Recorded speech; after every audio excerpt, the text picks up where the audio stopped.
പെരിന്തൽമണ്ണ നഗരം വീണ്ടും traffic പരിഷ്കരണത്തിലേക്ക്.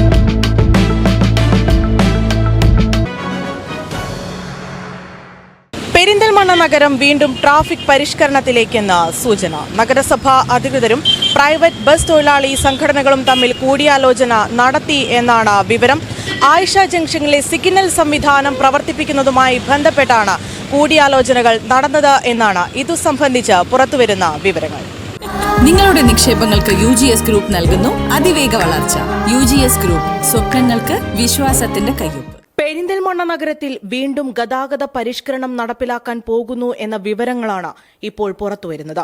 Traffic regulatory committee ഇതു സംബന്ധിച്ച് കൈക്കൊണ്ട തീരുമാനങ്ങൾ നഗരസഭാ അധികൃതർ private bus owners and operators അസോസിയേഷനുമായും ബസ് തൊഴിലാളി യൂണിയനുമായും കൂടിയാലോചന നടത്തി എന്നാണ് വിവരം.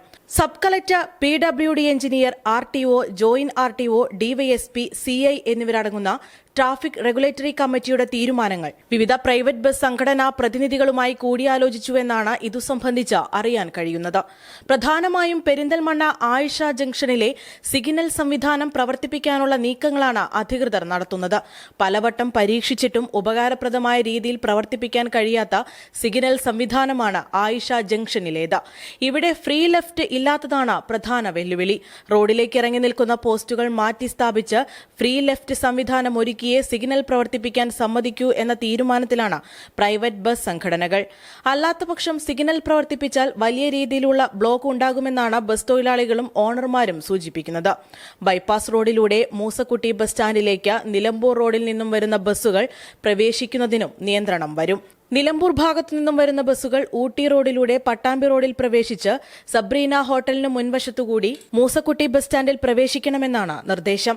ഇക്കാര്യം അംഗീകരിക്കാൻ സംഘടനകൾ തയ്യാറാണെങ്കിലും ചില്ലീസ് ജംഗ്ഷൻ മുതൽ ചെറുകാട് കോർണർ വരെ ഇടുങ്ങിയ പാതയാണെന്നും വഴിയരികിൽ വാഹനങ്ങൾ പാർക്ക് ചെയ്താൽ ബസ്സുകൾ കടന്നുപോകുമ്പോൾ വലിയ രീതിയിൽ ബ്ലോക്ക് അനുഭവപ്പെടുമെന്നും സംഘടനാ പ്രതിനിധികൾ അധികൃതരെ അറിയിച്ചിട്ടുണ്ട്.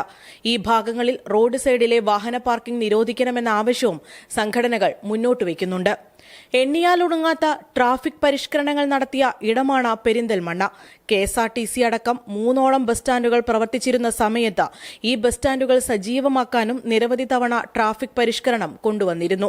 ഒടുവിൽ മൂസക്കുട്ടി ബസ് സ്റ്റാൻഡ് യാഥാർത്ഥ്യമായതോടെയാണ് ഒരുവിധം പൊതുജനങ്ങൾക്ക് വലിയ ബുദ്ധിമുട്ടില്ലാത്ത രീതിയിൽ പൊതുഗതാഗതം സാധ്യമായത്. പുതിയ ട്രാഫിക് പരിഷ്കരണങ്ങൾ നടപ്പിലാക്കുമ്പോൾ നഗരത്തിലെ വാഹനത്തിരക്കിന് പരിഹാരം കാണുന്ന തരത്തിലാവണമെന്ന ആവശ്യമാണ് വിവിധ തുറകളിൽ നിന്ന് ഉയരുന്നത്. Today news, Perinthalmanna. പണിക്കൂലിയില്ലാതെ സ്വർണ്ണാഭരണങ്ങൾ സ്വന്തമാക്കുവാൻ സ്കൈ ഗോൾഡൻ ഡയമണ്ട്സ് അവതരിപ്പിക്കുന്നു സ്കൈ സുരക്ഷ ഗോൾഡ് പർച്ചേസ് സ്കീം. മാസത്തവണ 500 രൂപയിൽ തുടങ്ങാവുന്ന ലളിതമായ സ്കീമുകൾ. 12 മാസ കാലാവധി. കാലാവധിക്ക് ശേഷം പണിക്കൂലിയില്ലാതെ ആഭരണങ്ങൾ പർച്ചേസ് ചെയ്യാം. കൂടാതെ സ്വർണ്ണവില വർധനവിൽ നിന്നും പരിരക്ഷ നേടാൻ സ്കൈ ഗോൾഡ് ഒരുക്കുന്നു സ്കൈ സുരക്ഷ സ്കീം.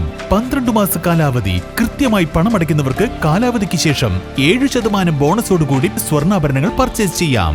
നിങ്ങൾ അടയ്ക്കുന്ന തുകയുടെ മൂല്യത്തിനനുസരിച്ച് സ്വർണം നിങ്ങളുടെ അക്കൗണ്ടിൽ നിക്ഷേപിക്കുന്നു. ഈ സ്കീമുകളിൽ അംഗമാകാൻ ഇന്ന് തന്നെ കോൺടാക്ട് ചെയ്യൂ. Sky gold, elegance of beauty. Perinthalmanna, Nilambur, Ponnani.